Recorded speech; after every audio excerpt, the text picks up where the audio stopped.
Jinping. The move comes after Russian President Vladimir Putin said that Moscow had successfully tested a nuclear-capable, nuclear-powered underwater drone in defiance of Washington's warning. Since 1996, the United States has been a signatory to the Comprehensive Nuclear Test Ban Treaty, which bans all atomic test blasts, whether for military or civilian purposes. It was not immediately clear if Trump was referring to testing nuclear warheads, something the United States last did in 1992, or if he was referring to testing weapons systems capable of carrying atomic warheads. Trump also claimed the U.S. has more nuclear weapons than any other country, praising his own efforts to do a complete update and renovation of existing weapons. In a tragic development, at least 4 people have died in an accident on the Kara Bridge on the Lagos-Ibadan Expressway. VOP News gathered that the accident, which occurred on Wednesday night, involved some trucks, including a fuel tanker, that collided on the bridge. The accident involved some trucks and a fuel tanker and other vehicles which collided on the bridge. The incident also caused a heavy gridlock on the expressway, grounding vehicular movement and leaving many commuters stranded. Eyewitnesses said one of the trucks carrying unknown items veered off the road and crashed into the brick barricade of the bridge. Confirming the accident, the Lagos State Traffic Management Authority last month said 8 casualties were recorded but did not give further details. A video shared by the agency showed the affected trucks and a lifeless body at the scene of the incident. President Bola Tinubu has approved the introduction of a 15% ad valorem import duty on petrol and diesel imports into Nigeria.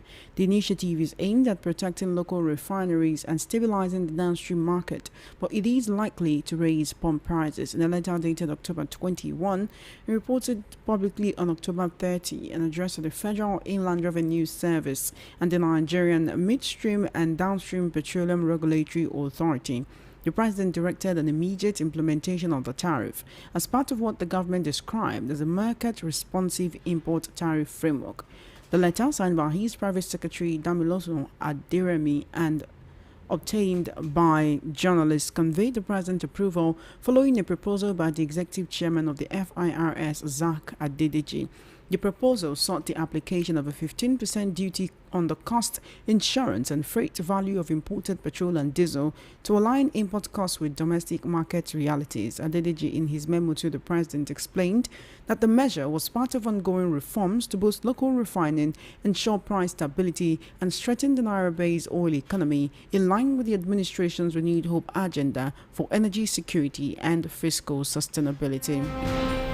Details have begun to emerge about the identities of at least 16 of an unknown number of Nigerian military officers currently being detained over an alleged coup plot. According to sources familiar with the matter, 14 of the 16 are from the Nigerian Army, while the remaining 2 belong to the Navy and the Air Force. Among the Army officers are a Brigadier General, a Colonel, 4 Lieutenant Colonels, 5 Majors, 2 Captains, and a Lieutenant. The 2 others include a Lieutenant Commander from the Navy and a Squadron Leader from the Air Force. Further details provided by sources indicate that 12 of the 14 Army officers are from the Infantry Corps, the Army's combat arm, whose personnel primarily fight on foot. 1 officer serves in the Signals Corps, responsible for military communication, while another belongs to the Ordnance Corps, which handles the procurement, storage, and maintenance of weapons, ammunition, vehicles, and other military hardware. Sources further disclose that 15 of the 16 detained officers are from Nigeria's North Central, Northeast, and the Northwest geopolitical zones. The only exception is the most junior among them, a lieutenant reportedly from the Southwest. Military investigation into the alleged coup plot has reportedly uncovered a trail of 45 billion naira disbursed from the bank accounts of Niger Delta Development Commission (NDDC) to some politically exposed persons and the soldiers detained in connection with a rumored conspiracy to topple President Bola Tinubu's administration.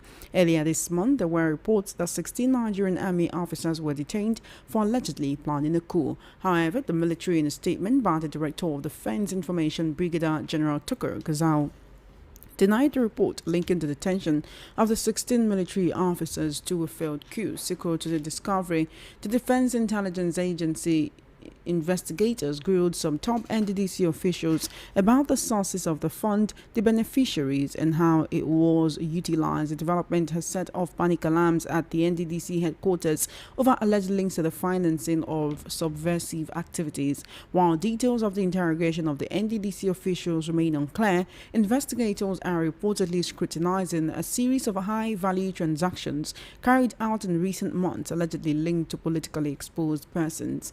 They include the shoreline project awarded to a former governor in the South to the tune of 45 billion naira, some of which allegedly found its way to the account of some of the detained officers. Security sources with knowledge of the ongoing probe confirmed that the interrogation of the NDDC top shots was part of a broader intelligence-based inquiry into the movement of public funds.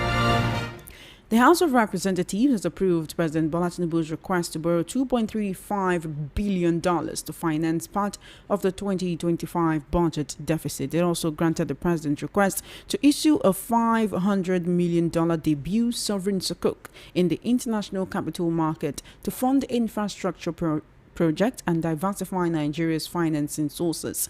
The president's approval came yesterday after consideration of reports of the Committee on AIDS, Loans and Debt Management. The Green Chamber approved the implementation of the new external borrowing at the budget exchange rate of $1 to 1,500 naira as provided as new external borrowing in the 2025 Appropriation Act to part finance the budget deficit. Early this month, the president had sought the approval of the National Assembly, saying the external borrowing was backed by provisions of sections Section 21, subsection 1 and Section 27, subsection 1 of the Debt Management Office Establishment Act 2003, which requires legislative approval for new loans and refinancing arrangements. President Tinubu said the funds would be raised through one or a combination of instruments such as Eurobonds, loan syndications, or bridge financing facilities, depending on prevailing market conditions.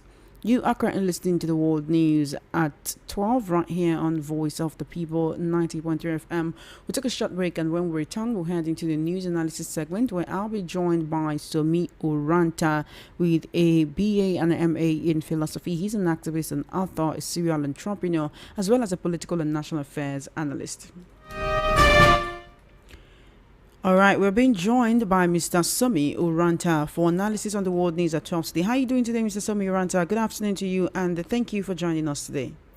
Thank you very much. Good afternoon to you. Good afternoon to you, sir. Thank you so much for joining us today. Let's get right into the topic of conversation this morning. It has been reported that some details have emerged on those who were reportedly planning to overthrow this current administration, whereby it's been reported right now that these are people from the Navy, from the Air Force, and primarily from the Nigerian Army. We do know that the Defense Headquarters had said that there was nothing like that. The federal government also said there was nothing like that, but we did see that the heads of our security agencies were actually changed by the president. That was last week. And also we saw a situation whereby the home of a former minister and a former governor was raided just yesterday. I'm talking about Timi Persiva. What do you make of all of this? Well, first and foremost, I think it's high time the government start to tell the people exactly what the situation is, even though they are not giving us the whole gist of it. But at least to an extent, they should let the people understand what is happening, because this constant denial and later on we see actions and then there's some level of admittance and all that gives room or creates room for a lot of speculations and narratives. You know, people will start to read meanings into different things, and that is not good for the polity.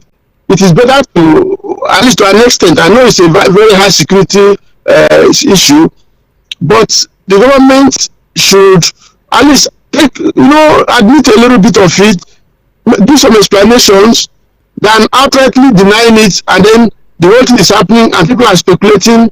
Assumptions are not good. It's not good. Those kind of things that leads to hitting up the policy unduly. These are the things that contribute to heating up the policy unduly, according to you. But here is the thing: would you say that they do not want Nigerians to be alarmed or to be fearful, and that is why we are still getting these, rejections? This saying that nothing is happening. Meanwhile, it seems to Nigerians that something is happening. Would you say they are trying to protect Nigerians from the reality of what's really going on in the country right now? How can they be protecting Nigerians when they are giving Nigerians, no explanation for the things happening, in the polity? The thing is that the earlier the government begin to look at these things critically, because it's also one also wonders why are the military, trying to, if there is such reality that there was actually a coup which they have denied, why would the military want to do that? Why should it be people from a particular region that are involved? Why, the whole thing? Because even the people mentioned, the names mentioned, Chief Tinubu Silva happened to be an APC member, a strong one at that. He was a Minister of Petroleum, Junior Minister Daris, during Buhari's time. So one can't understand what is actually happening. That is why there is need for some clarifications. There is need for clarification, so that this issue where there is denial and people are conjuncting up different narratives is not going to help matters. And then, if there is actually a coup or that was foiled before it actually happened, government need to do a kind of self-check, self-critiquing of how they relate to the people. Because nobody plans a coup. There's no time there will be a coup without the civilian population, responding to it. If the military cannot just come and say they want to take action, they must have seen some certain indices within the civilian population that will warrant that. Because if they take over government, for example, and Nigerians pour into the street, the coup is dead, no matter how strong the team are.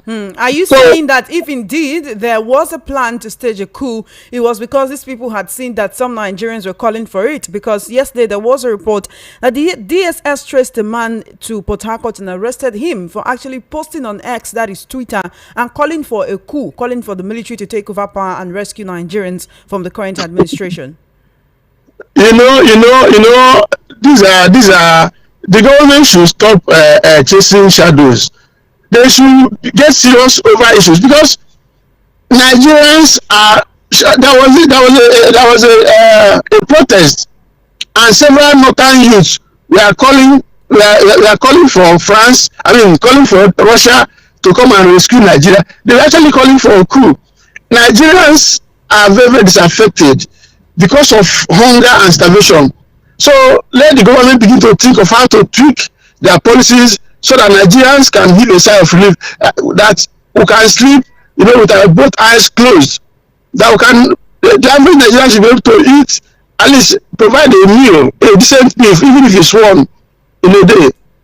But when these things are lacking, people begin to see that the renewed hope is fast becoming a sort of hopelessness.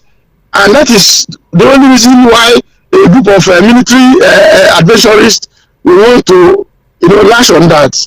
If actually they did plan that. All right. Allegedly. All right. And the military has reportedly tracked about 45 billion naira, or they are tracking the 45 billion naira in the NDDC amid this coup controversy. The reports are that there is a trail of 45 billion naira reportedly disbursed from the bank, NDDC bank accounts. That's the NDDC bank account to some politically exposed persons. And these monies got to the politically exposed persons. It was a pipeline from those persons. It now got into the account of these soldiers who have reportedly been detained by the military, right? And that is what the military right now seems to be tracking, the 45 billion naira. This development, it seems that there is panic within the NDDC headquarters right now over the fact that this commission has been allegedly linked to the financing of activities that could subvert this current administration, that could topple the government. Would you say that this could lead to the commission being scrapped? Because we saw that the establishment of this commission also led to the establishment of other regional commissions like the Northwest Development Commission, the Southeast Development Commission, and others. You see, I don't know. I know one thing for sure, that the Nigerian state has been very unfair to Niger Delta people. You know, the Nigerian state has been very unfair to Niger Delta people. I wouldn't be surprised if this issue will lead to the scrapping of Niger Delta, the Development Commission. After all, the Niger Delta Ministry was scrapped or upgraded to, instead of looking after the Niger Delta region, to now oversee the regions of the 6 regions of Nigeria. You know, even though when they were supervising Niger Delta, looking over after the affairs of Niger Delta, they were practically doing nothing for us. They now removed it. You know, say now have to overlook the entire nation. So I just want to advise the government that they should be careful with Niger Delta, because we have borne the brunt of so many things. I am surprised that it will be Tinubu Silva, who is also their member, and the Niger Delta Ministry, that they will pick in the whole entire Nigeria. You know, are you saying it was being targeted? Because I don't know that the soldiers who were reportedly detained are the ones who mentioned his name in connection with that. Then they should mention other names. It cannot just be Tinubu Silva. They should mention other names, because you know it's always easy to pour all kind of things on the minority, so-called minority. You know, I am beginning to smell a rat in this whole narrative. After all, the government said there is no coup plot. Isn't that what they said? So why all these stories we are hearing? They should come out clean and let us know what is happening. But whatever they do, they should be wary of Niger Delta people, because they should leave Niger Delta alone. If when they want to use this one now to take away the Niger Delta, this is not just about leaving the Niger Delta people alone. It's about Nigeria's security. It's about Nigeria's unity. It is about the safety and security of the Nigerian president. It is about how this current administration will continue to stand. As much as you might have some Nigerians calling for a military takeover and all of that, which we shouldn't be doing, because we are in a democracy and we should continue to enjoy our democracy no matter what it is that is going on right now. How can you then say that it seems to be a plot to scrap the NDDC or to continue to marginalize the people of the Niger Delta? This is something that has to do with Nigeria's security. Don't forget, everything we are saying here are all in the realm of assumption and speculativeness. So nobody is sure of anything. Everything is allegedly. So we are not saying, I'm not saying that, let it not be that this is what the whole thing is amounting to, because we cannot be even sure that there is actually there was a coup plot that was foiled, because the people concerned are telling you something else. So the whole thing is shrouded in secrecy, and we cannot actually say consecutively or concretely that this is exactly what is happening. So everything is within the realm of speculation.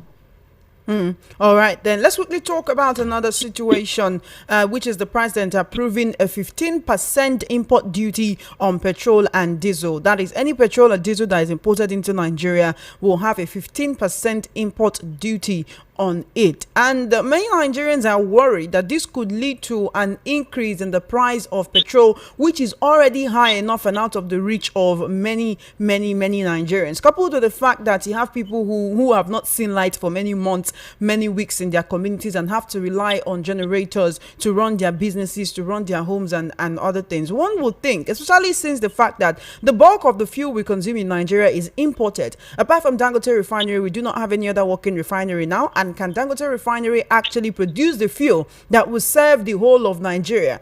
Wouldn't you say that they should know better than slamming such import duty, which may now trickle down to the ordinary Nigerian? Or is this for good? Is this to ensure that we focus more on our locally refined fuel products? There they go again. There they go again. You see, we are just talking about people feeling disaffection, having a sense of disaffection, people lacking a sense of belonging in the administration, Nigerians losing their quality of life by the day, with insecurity ravaging every part of the country, and this planned 15% tax imposition on imported fuel. How many refineries do we have in Nigeria? The whole thing boils down to adding up to the sufferings of the Nigerian people. But let me tell you something. There is only so much you can push a people. All this one we are talking about, that the military, whether there was a coup plot or whatever, it's going to be a child's play. The day the people will rise up, the people should not be pushed to the wall. Because I know Nigerians have a very high resilience capacity, but you don't know when this elasticity will break. So we cannot, a people that is on the ground, you don't have to start pouring sand and mashing on their head again. We are saying that the fear issue is the biggest problem we have in Nigeria. A lot of big men, when they go to work these days, they will sleep in the office, they park their car at home, they take public transport to office. From Monday to Friday, they will be sleeping in the office, changing their clothes, living like fugitives, because they cannot afford to go home and come back on daily basis. So, because all our life revolves around petroleum products, the government has not shown us capacity, shown us sincerity.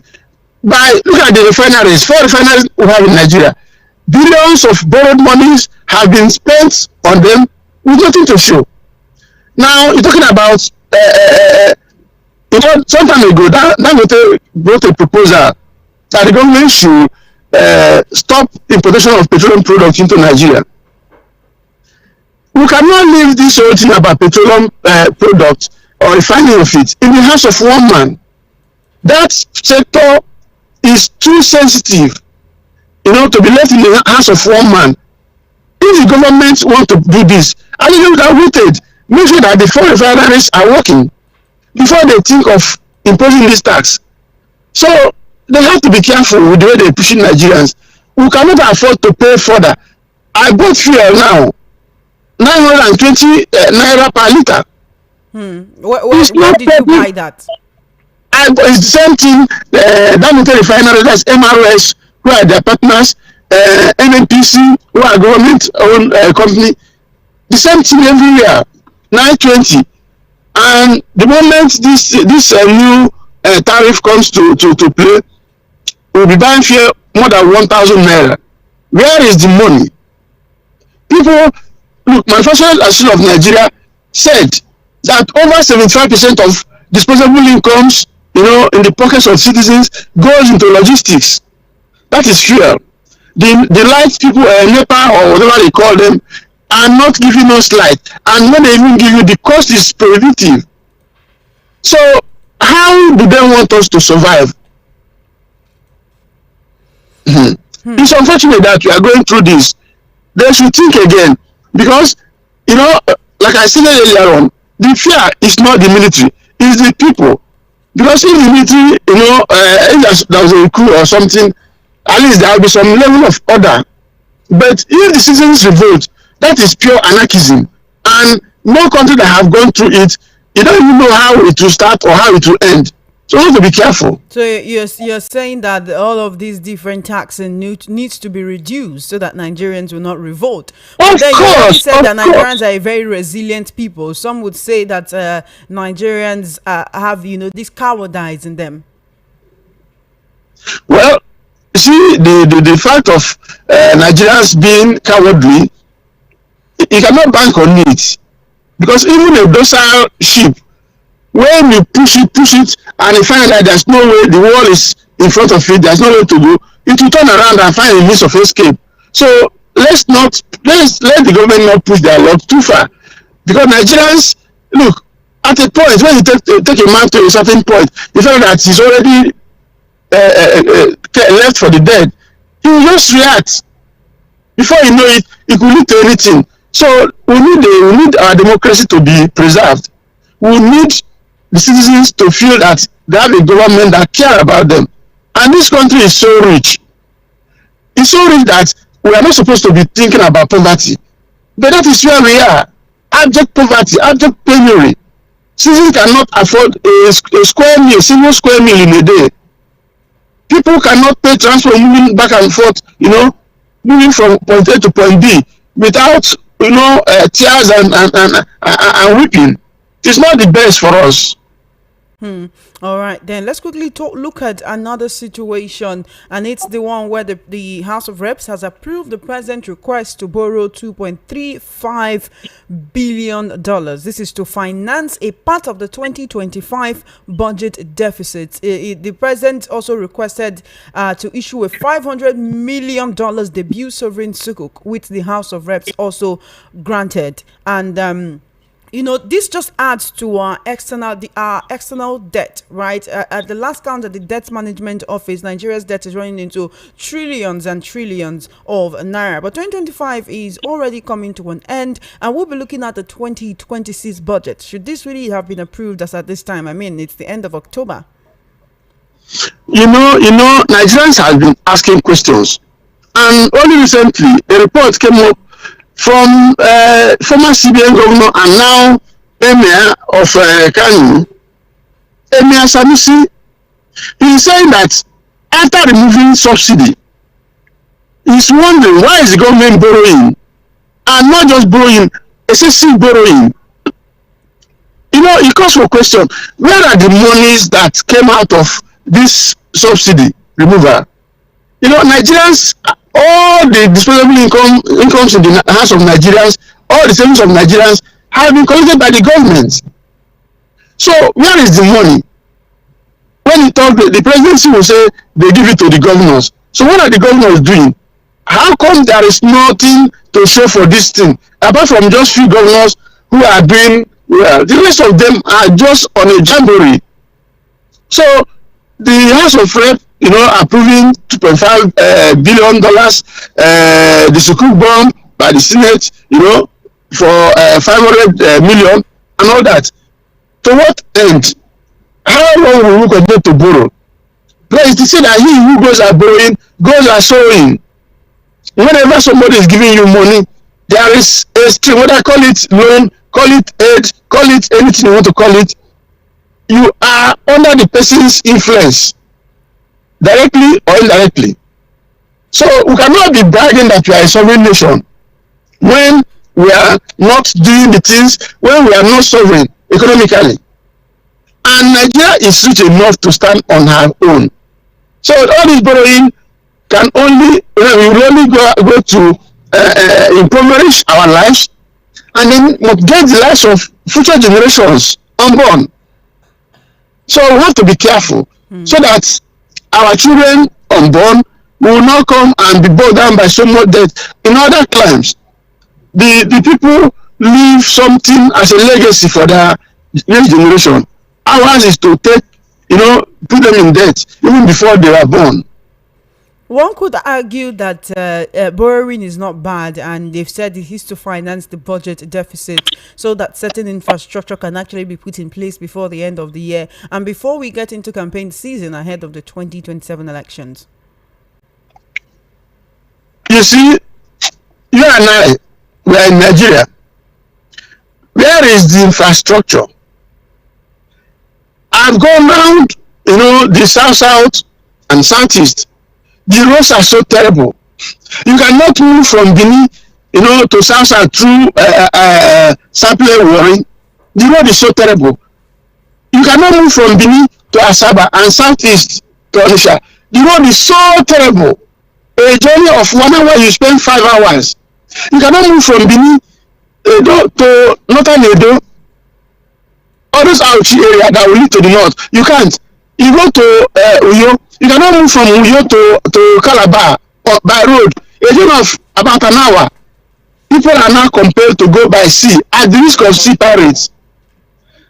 So where are they? Where is construction? Where is the infrastructure? We kept borrowing. The other day I heard that they want to give more money to the poorest of the poor. How do you account for these things? How do you account for it? So you cannot stop them from borrowing, no doubt, because the National Assembly, have said that whatever comes from the presidency, They will authorize it, they will pass it. But is this the legacy we will leave for the next generation? Is this? It's unfortunate. It is indeed unfortunate, Mr. Somi Uranta. But before we go, I'd like to, still get your thoughts on the particular situation whereby the FCT minister came under fire of Nigerians for taking his sons along with him as delegates on a trip to Dubai. This was supposed to be a work trip, and many Nigerians are not happy when they saw his sons putting on the delegates tag. And then his media spokesperson, Larry Olayinka, came out to say to Nigerians, posting on X, saying, he said, when he reach your turn, carry your enemy go. That is to say, Wike did no wrong by taking his sons along. But many Nigerians are saying the problem is not that he took his sons along, but that they had the delegate tags. Are Wike's sons now Nigerian delegates? Well, Wike's sons are Nigerian delegates. That's what they are. It's obvious there. I saw them with the tax. You see, the person at the head, when the president travels and he goes with his son, and at a certain point, he will even stand at a position where the minister of external affairs is supposed to be standing. So Wike too, who is a second president, if not the first, after he's the landlord of the president. So have you seen Wike, Minister Wike convoy? Nigeria's second president to you? You said Nigeria's official second president. He's so powerful. Unofficial. Okay, unofficial. But the truth is that, have you seen his convoy? Anyway, the thing is, after our rulers have ruled us, or they're feeling that they may be retiring, they have to bring people they will put in line, like Saraki's father did, like a lot of them are doing. After we have served the father, we now have to be compelled to serve the children again, their sons and their daughters. But there's nothing even wrong in us serving their son, their father, and serving their son. But have they paid their dues? Are they qualified? Or just this is why in our system we see a situation where you always find that what you see is a round peg in a square hole, and then the resultant effect is an impasse. What is Wike's children being in such a high level delegation? What do they know about it? But because nobody will query anybody, so they just carry on as they like. Those are the things we are saying, that democracy should have. There are limits anyway. We have institutions, but our politicians don't want to learn. They just keep on doing the way they want to do, act, without recourse to anybody. So nothing will happen. I pray nothing happens. All right, then. Thank you so much, Mr. Somi Uranta, for joining me on the World News at 12 this afternoon. Thank you for having me. It's a pleasure having this conversation with you. You have been listening to the World News at 12 right here on Voice of the People 90.3 FM. We've been in conversation with the political and public affairs analyst, Somi Uranta, who's been giving us his own perspectives on the issues on the World News at 12 this afternoon. Just before we wrap up, let's take a look at the top stories again. You heard that Trump has ordered the United States to start nuclear weapons testing. Policeman and 3 others dead as trucks collide on Lagos-Ibadan Expressway. President Tinubu approves 15% import duty on petrol and diesel, and details of detained officers emerge amid coup plot reports. That is a wrap on the World News at 12. My name is Chioma Innocent. Please follow our social media handles at VOP903FM for coverage of your live event and brand news mentions on our news bulletins. Do send a mail to news@voiceofthepeople.ng. Good afternoon to you, and thank you for listening.